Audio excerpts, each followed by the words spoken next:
Vandaag is het dinsdag. Ik werk. 2 dagen nog, dan is het woensdag, mijn laatste werkdag voor de vakantie.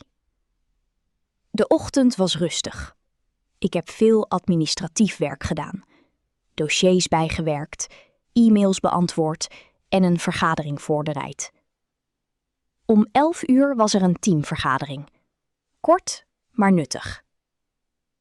Om 12:30 heb ik geluncht met een collega, Thomas.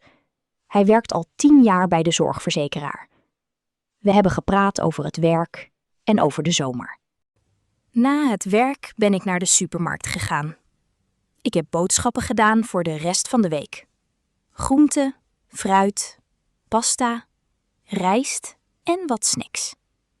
En aardbeien. Ze waren in de aanbieding. Thuis heb ik gekookt.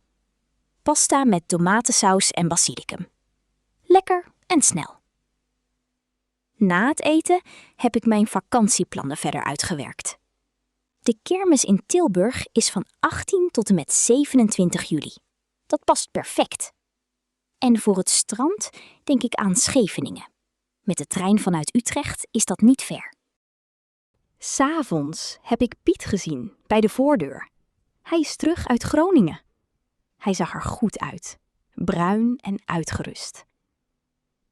Hij vertelde dat hij 2 weken bij zijn dochter heeft gelogeerd. Ze heeft 2 kleine kinderen. Het was druk, maar gezellig. Ik heb hem verteld over mijn vakantieplannen. Hij zei dat de kermis in Tilburg altijd heel gezellig is. Dat geeft me zin om te gaan. Om 10 uur ben ik naar bed gegaan. Morgen is de laatste werkdag. Bijna vakantie.